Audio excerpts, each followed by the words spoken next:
Hello everyone, welcome back. This is RandoGEEK. We have an interesting article coming from Light Reading. I will link it down below in the description for you if you would like to check it out on your own.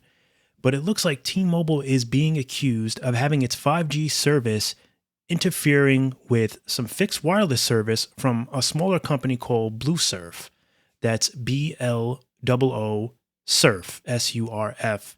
Apparently, BlueSurf alleges that T-Mobile is blocking their fixed wireless service. Now, it looks like BlueSurf is based out in Maryland and in some other places, and they offer fixed wireless access services to consumers. And what they're trying to say is that T-Mobile's 5G network has been interfering with its operations in the Maryland location. They're saying that BlueSurf is asking for the FCC to freeze T-Mobile's new 2.5 gigahertz spectrum licenses until this issue is resolved.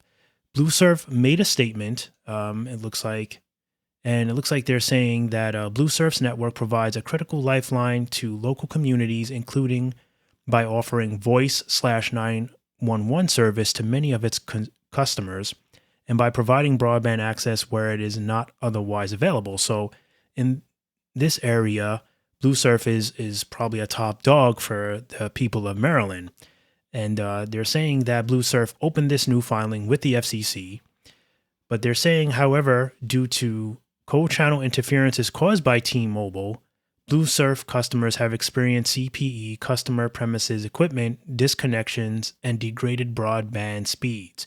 They're saying if customer CPE experiences a disconnection during an emergency, T-Mobile's harmful interference could put lives in jeopardy. So they're basically trying to say that ever since T-Mobile's 2.5 gigahertz got lit up, which was not that long ago, that BlueSurf's network is basically not working as it should be because T-Mobile's blocking and interfering. Their 5G service is so strong and powerful that it's interfering.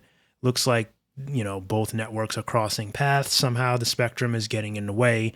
So BlueSurf, of course, is saying that the FCC needs to do something about this, maybe have T-Mobile channel it better so that it doesn't interfere with their service.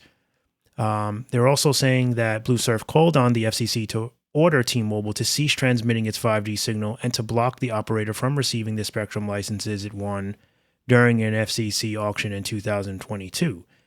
They're saying T-Mobile, for its part, declined to comment on a new filing.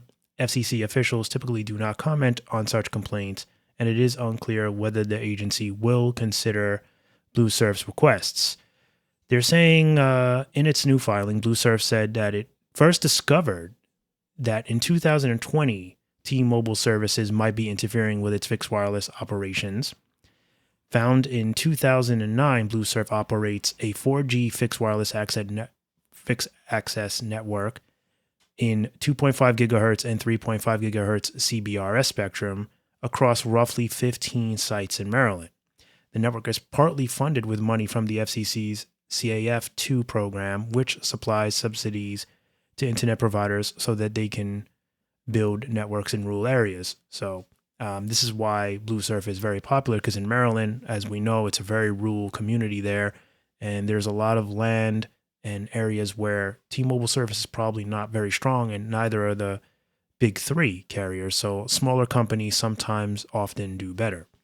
They're saying T-Mobile never revealed either to the commission or BlueSurf that it was transmitting on its 5G network from the sites near BlueSurf's network, saying according to BlueSurf's filing, rather T-Mobile switched off its 4G transmissions, but continued to operate its 5G network during the test. They're saying the interference to BlueSurf's network continued unabated, misleading engineers to believe that the harmful interference to BlueSurf was not from T-Mobile's operations. They're saying as a result, BlueSurf filed a complaint with the FCC over the issue. However, the agency dismissed the complaint on procedural grounds and moved the company called Inapt. Now BlueSurf has again filed a complaint on the topic in the hopes that the FCC will reconsider the issue. Then there's a bunch of other stuff here that you guys can read about the auction 108, whatnot. Just a little bit more about BlueSurf. It's the 99th largest fixed wireless access provider, they're saying, in the United States. I've never heard of them before.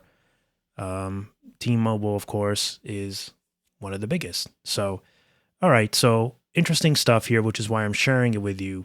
Now, I'm going to look at this from two opposite sides, all right? One, it is possible that when T-Mobile lit up to 2.5 gigahertz, because they're both channeling Blue Surf and T-Mobile, they're both channeling 2.5 gigahertz spectrum, it's possible that paths may have crossed, and T-Mobile's network is by far probably much more superior and stronger, so therefore there could be some channeling issues there.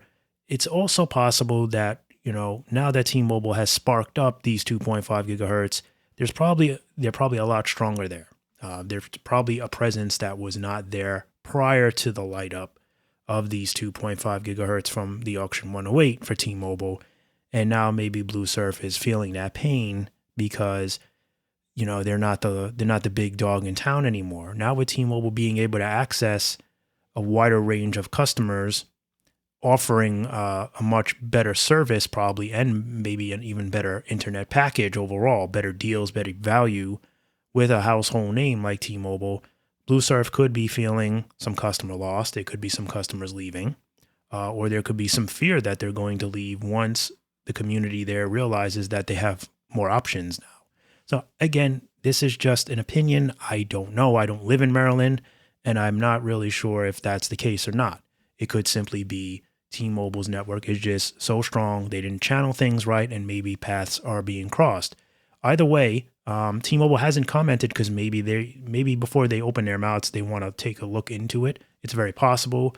The FCC is not going to really say anything until they feel it's necessary. Sometimes the FCC will sit on things for a very long time. We know this. They did that with the auction 108. They had T-Mobile waiting for a super long time, even though they had, T-Mobile wasted so much of their money to buy this spectrum.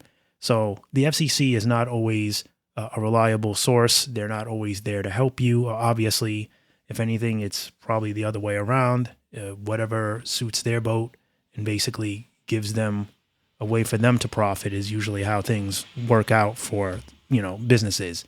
The FCC has to get their hands in a cookie jar first, and then everyone else can eat, So, I don't know. Interesting stuff here. Feel free to comment down below your thoughts on this. Do you, if you know anything about this, if you know anyone that is in the Maryland area that might have, mentioned something similar, how T-Mobile is, interfering with smaller fixed wireless access or internet services down there, channeling on a 2.5 gigahertz, let us know, because I'm curious to see, if there's any real validity to this story, or whether or not, smaller companies are going to start coming out of the woodwork now complaining because they're starting to feel T-Mobile's new presence in this area, or these areas where T-Mobile was not really shining.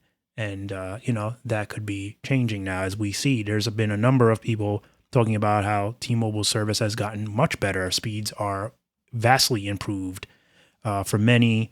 And I think we're just going to continue to get more and more reports of this as the year goes on, continues out. We knew this would happen. We knew T-Mobile's presence would be much stronger once the 2.5 gigahertz was sparked up. And that's why we were excited.